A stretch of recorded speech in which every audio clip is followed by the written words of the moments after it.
Hey guys, what's up? Welcome back here to today's episode of Intuitive Angling, and really appreciate you guys swinging by the channel and spending some of your time with me today. And we're going to wade into the controversial issue once again about only using straight fluorocarbon line on a spinning outfit. Never use braid to fluorocarbon. We've done some stuff on this in the past, but I'm going to sort of give you guys sort of a different tact on this today, because I had this is one thing that I have a lot of people ask me about and a lot of people question me about. And I'm going to go into detail about why you should just use straight fluorocarbon on the line. And also I'm going to give you guys some tips and advice on how to put your line on a spinning reel where you don't have issues with it, like fluffs and bird's nests. Because that's one of the common things I hear about is people say, you know, you get all these fluffs and bird's nests. So I'm going to help you guys out on that in today's episode. Also, guys, two quick things before we get started. I just wanted to let you know that Tackle Warehouse has got a good shipment of my Blaukat Throwback jigs in stock right now. Just got them in last month. If you guys are interested in ordering some of them, I'll put my throwback jig link in the description of the video. These are living rubber, hand-tied jigs, just the finest jig you'll ever fish with. And also, guys, please check out my Fish the Moment lake map breakdowns. We got them up on the site right now for summer. These are breakdowns I build for lakes all across the country. They're great resources to learn more about your favorite lakes. So I'll have all those links in the description of this video. Really appreciate that. Okay, I'm sure the detracting comments are going to come here, because I've done stuff on this topic before about how I just use straight fluorocarbon line on a spinning outfit and no braid to fluorocarbon. And the reason I want to do this video again is because I think there's a big misunderstanding about this whole topic. And I think that a lot of it is it's sort of like the herd mentality a little bit, where people see other people doing it and they simply think that's the way to do it.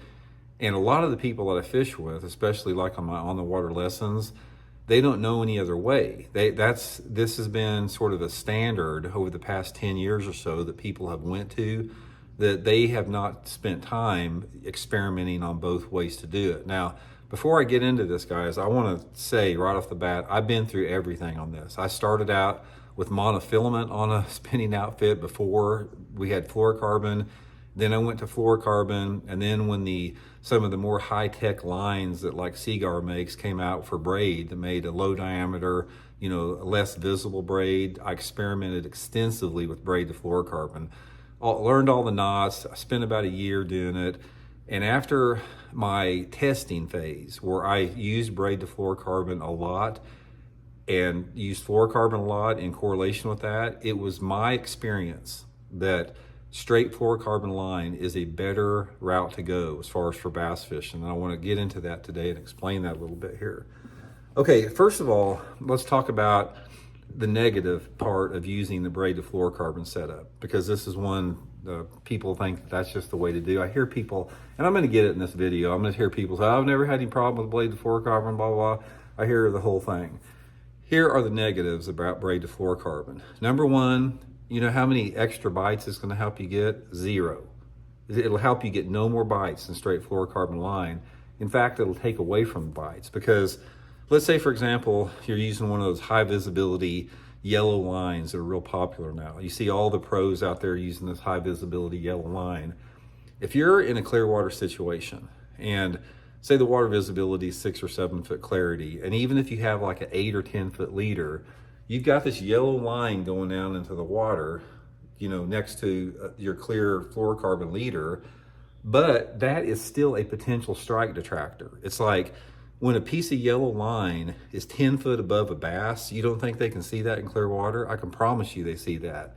Now, how they react to that, that's sort of like speculation, but it only makes common sense that a bass is so aware of its environment, when it sees something foreign, like a piece of yellow line coming down in the water, that could be a strike detractor. And people say, well, God, Randy, they catch 20-pound bags of smallmouth with braid to fluorocarbon in clear water up in the Great Lakes.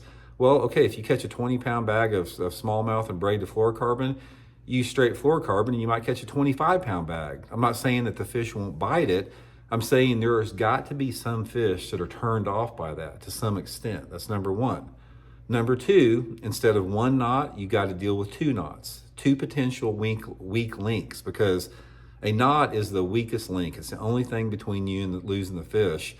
So when you have a braid to fluorocarbon knot and you've got a braid to your lure knot, you're having to deal with 2 different knots. You're having to deal with potential failure on 2 knots. knots, you're having to deal with potential knot fatigue on 2 knots, potential frays in and around that. And one of the things I've noticed is that people tend to get lazy, because if they fray their main leader line, a lot of times they'll retie and their leader gets shorter and shorter and shorter because they don't want to take time to retie 2 knots. So then you've got this yellow line coming in with this much leader. I was fishing this one tournament, this co-angler I was using, he was using the Braid to Fluorocarbon, and he started out with about a 10-foot leader on it. By the end of the day, guys, his leader was like this long. So it was basically like he was using straight yellow line. Of course, he wasn't catching very much. And I even told him, I said, man, you just need to put some straight fluoro on that. And then on top of that, Braid to Fluorocarbon, it takes away that stretch element. And when you're fishing with a spinning outfit, you want stretch. And a lot of times not having that stretch from the braid on there will cause you to lose fish. It causes your lure manipulation to be different. And it's just, there's too many disadvantages. The only advantage to Braid to Fluorocarbon is you can cast braid a little bit further. But I'm going to give you some tips on how to cast fluorocarbon just as straight. So the advantage of straight fluorocarbon is, guys, and here's what I use. I use the Seaguar and VisX fluorocarbon here, is you've got 1 knot. All you have is your knot on your bait. And then you've got complete invisibility all the way through. If I want to retie, I'm encouraged to retie more because I've only got to retie 1 knot. So I can retie 15, 20, 30 times a day, and I don't have to ever worry about it. It's not in my mind mentally whether or not that fish can see that braid. That's a complete non-issue with that. The next with that is the feel on it. I like the feel of straight fluorocarbon line versus the feel of with Braid to Fluorocarbon. And as far as the castability and the problem with the fluffs, when you're spooling your line on a spool of line, make sure that this line is coming off the spool the same way that it's going on the reel. Because if you put it on backwards, like if you don't have it turned the right direction, it will kink up and coil. So make sure that's going on the same way. The next thing with it is when you spool it up, make sure you got plenty of tension on the line. So when you're spooling it up there, make sure it's really tight. And then on top of that, if you wet the line, that's also going to help you put on there. And finally, guys, do not fill the line too full. Just leave a little gap there. Leave about a 1/16 to an 1/8 of an inch gap between the line and the outside spool. That's going to eliminate problems. And go to a 3000 series spool. The larger spool diameter will reduce the number of fluffs and backlashes. It'll allow you to make a longer cast.